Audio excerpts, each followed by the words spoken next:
So, Mga kasayan, Motorstar Easy Ride 125. Meron lang tayong sasagutin na nag-comment sa atin. Basahin mo kasayan at shoutout ko na rin. shoutout kay Aura. Idol patulong po, Motorstar 125 motor ko.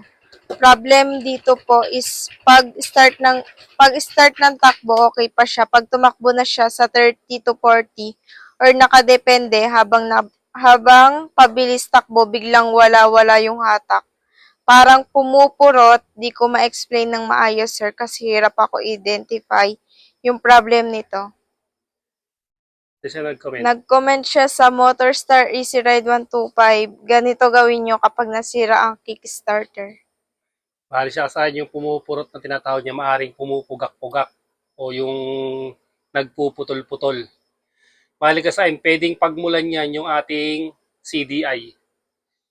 Maaring naglulus yung kanyang contact, kaya yung supply ng kuryente ay magpuputol-putol. Parang ganito kasayan na ito, sample ko lang to sa inyo. Sample lang natin. Kasi ang CDA niyan ay parehas ng mga TMX 155. Yung magkahiwalay, dalawa. Dalawa yung CDA niya na magkahiwalay. Halimbawa kasi naglulus yung kanyang, yung mga pin, may mga luwag sa kanyang pin. Pag tumakbo ka na, nag-vibrate na yung motor o naluba ka, magpupugak yung takbo niya. Tapos, tatakbo na naman siya.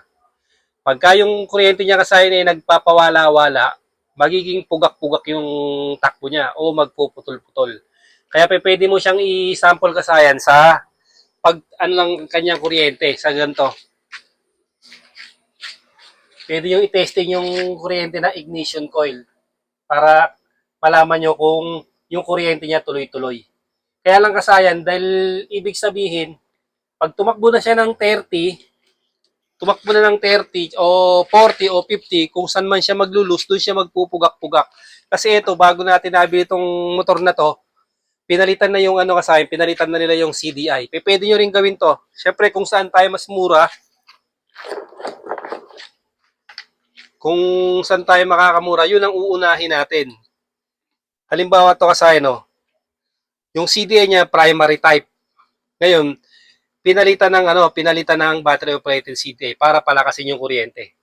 Ito, may video rin tayo dyan, nagpalit tayo ng 4-pin CDI, pero buo pa yung ano niyan, buo pa yung kanyang primary coil. Nangyayari sa Easy Ride 125 to. Pagka naghihina yung kuryente, nagpupugak-pugak, ito yung ano niyo, palitan nyo lang, subukan yung palitan. Siyempre, mas mura, mas madaling palitan, ilalagay mo lang yung wiring niya nito, 4 lang. Marami tayong video ng paglalagay at may video rin tayo sa paglalagay ng Easy Ride 125. Pwede kang magpalit ng CDI. O kaya naman kung yung karburador mo naman, maaring sa karburador din kung mahina yung pasok ng gas sa kanya. Kasi pagka mag-i-start ka, halimbawa, hindi ka agad pumapasok yung gas mo,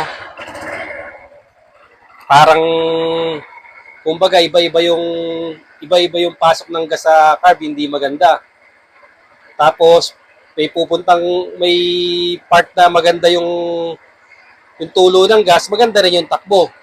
Pagka nabarahan na siya, halimbawa madumi na yung ating carb, pag nabarahan na, doon mag-iiba-iba na yung takbo ng ating nung ating motor. May kinalaman din yung karburador. Yung karburador sa takbo ng ating sa takbo ng ating motor. Pwede mo rin palinis yung carb mo at itono. Ipatono ang yung carb para ma-check mo rin kung saan nagmumula. Pero para sa akin, sa tingin ko sa kuryente. Sa tingin ko sa kuryente siya nagmumula kasi maganda naman siya pag mga 30. Pag pataas na, depende kung saan siya susumpukin, 40, 50, doon siya pupugak. May naglulus sa kanya. At maaari din siya maaari din siya na sa kuryente na mismo. Pwede rin sa halimbawa humihina na yung ating primary coil o yung pulser kasi yan naman nagpapatakbo ng ating motor sa kuryente niyan. Pag mahina yung kuryente niyan, humihina rin yung takbo ng ating motor. Pag bumalik na yung kanyang kuryente, babalik na rin sa ganda ng takbo. Bale, ang pwede mong i-check dito, karburador at saka itong CDI natin ha. Tapos, kasi yung kuryente, kung check mo dito yon, sabi ko nga sa'yo, kung i-check mo sa spark plug, nang hindi naman tumatakbo, maaaring tuloy-tuloy na maganda yung kuryente kasi hindi siya tumatakbo eh. Nagkakaproblema yung motor mo pagka tumatakbo na. Kaya dito ka sa CDI at saka sa carburetor. Pwede ka magpalit ng 4-pin CDI, madali lang na magpalit nito. At pwede mo rin pa-cleaning ang iyong carburetor kung sa tingin mo madumi na ang inyong carb, pwede mo siyang palinis, pa-check mo rin yung mga fuel house mo, yung gas mo, baka mamaya naman may tubig lang kaya naglolo ko rin yung takbo pag may tubig yung ating tangke o yung ating karburador. Kaya nagpuputol-putol yung takbo. Pero sa tingin ko sa kuryente, itry mo. Subukan mo lang.